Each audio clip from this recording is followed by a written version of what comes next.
Scanning for audio.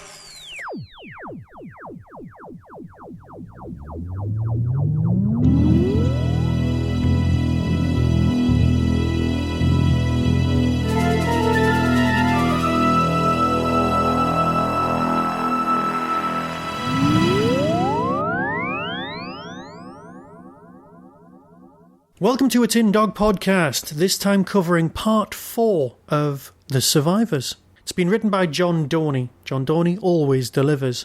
Now, we left our heroes, the surviving heroes, in a bit of a quandary, not particularly happy with their location, all wanting to escape. If this episode has a theme, it is of course loss of liberty. Now, I've been researching The Prisoner because I have been tempted, very, very tempted, to do a podcast with a friend of mine on the TV show The Prisoner. So I've been dealing in my head with concepts such as freedom, individuality, expression, the concepts of law, what point somebody becomes a prisoner if they don't know they're a prisoner, that kind of thing. So that was in my head while I was doing this.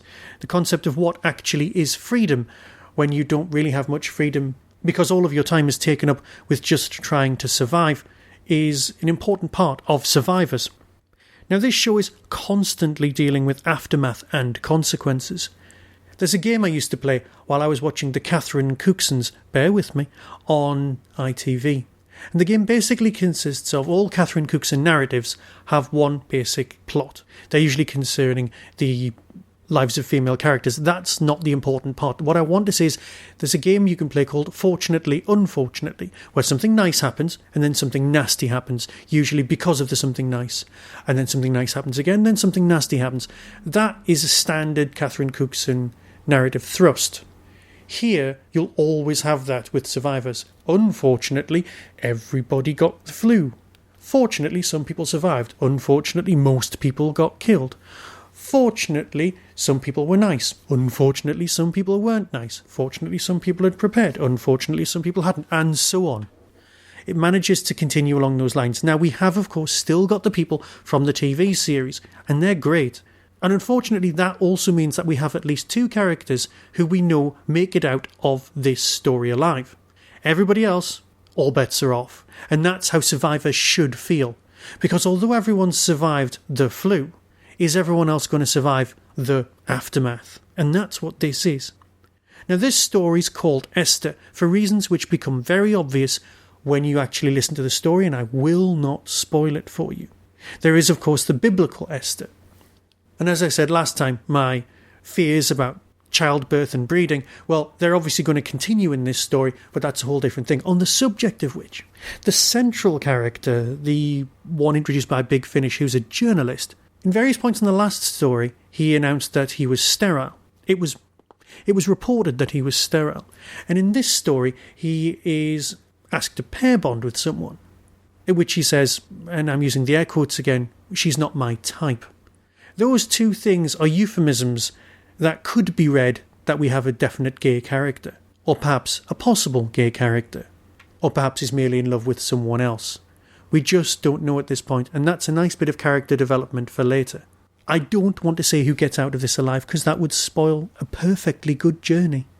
We have to deal with the madness of Gillison, and that's perfectly understandable, because I'm not sure it is madness.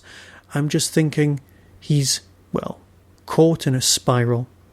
It also dawned on me while I was listening to this that this must be absolutely heartbreaking for the people at Big Finish to have released around now.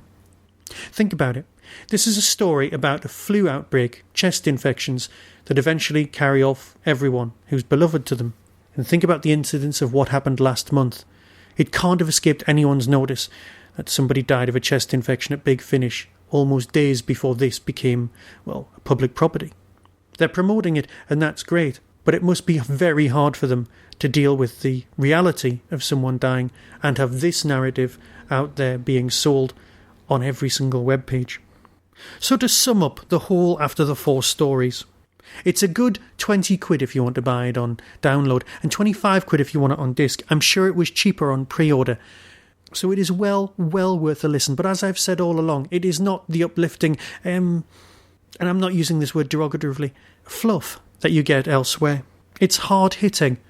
It's genuinely thought-provoking. And I, for one, just can't wait until Series 2.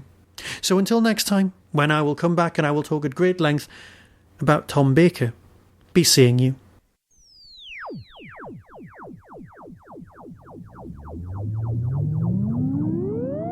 You've been listening to the Tin Dog Podcast. Doctor Who and its connected properties are copyright and trademark of the BBC. No infringement is intended. To contact the show, email tin-dog@hotmail.co.uk. Whostrology, a Time Traveller's Almanac, is available through Telos Publishing or Amazon.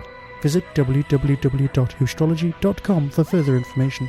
The Tin Dog Podcast is a founder member of the Doctor Who Podcast Alliance.